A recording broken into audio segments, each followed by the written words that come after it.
Hello, I'm back in my wheelhouse with another British sovereign. This one is from 2022.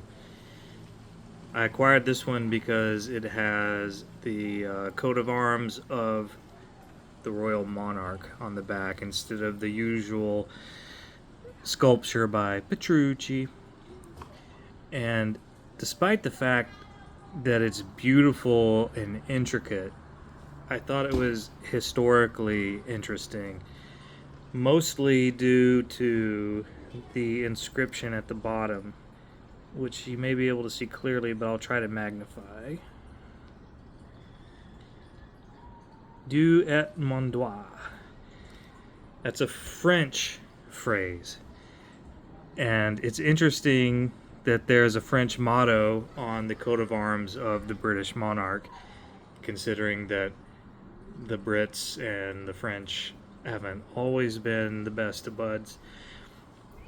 It originates with Richard the First, Richard the Lionheart, widely known as the most badass king of England ever.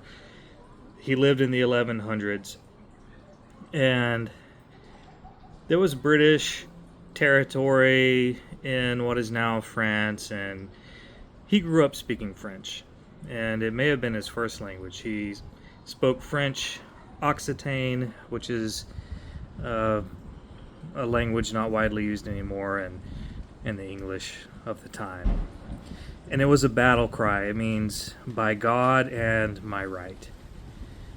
And he apparently would yell that in battle against one of his two arch nemeses, Philip II of France.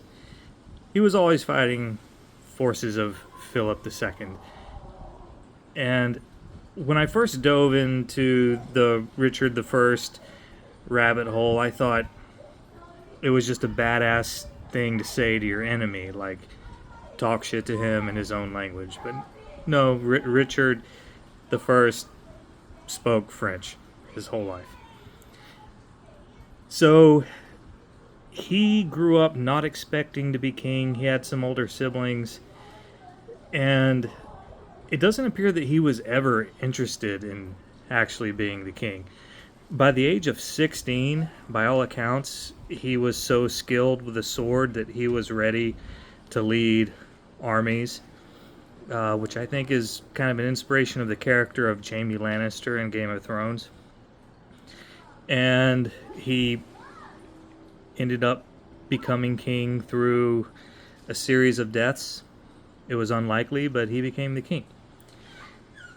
But he was always more interested in being a soldier. In fact, he was so much about that life that he spent as little as 6 months in England reigning as king during the 10 years that he wore the crown. The rest of the time, he was either on the Crusades in the Middle East, fighting his other arch nemesis, Saladin, being imprisoned, escaping from prison, and doing all manner of amazing stuff that you really have to read about it yourself. And it's amazing that humans have lived this sort of life. So he was finally put down in the area now known as France. He took a crossbow bolt to the torso. It didn't kill him, but it got infected and became gangrenous. And while he was on his deathbed, he had his followers bring the crossbowman to him, which turned out to be a child soldier, a young boy, unexpectedly.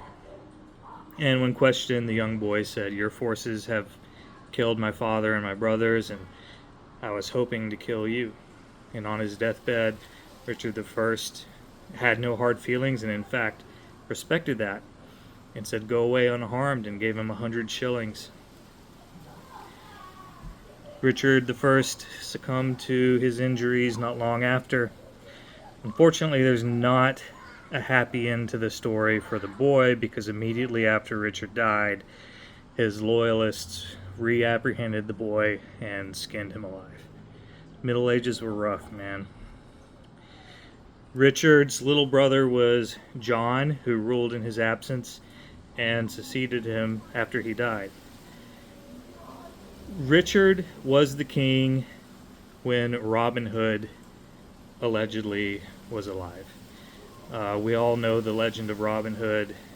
Good King Richard was away in the Crusades, and bad King John was there in his absence, and Robin Hood was there in Sherwood Forest, robbing the rich and giving to the poor. That may or may not have actually happened, but if it did happen, it was under the reign of this man whose battle cry, Duet Mondois, lives on until now on British coinage. On the obverse is King Charles again. But, we're all tired of seeing King Charles's mug on this channel. Anyway, thanks for listening to me ramble. Beautiful coin. 22 karat gold. Cheerio.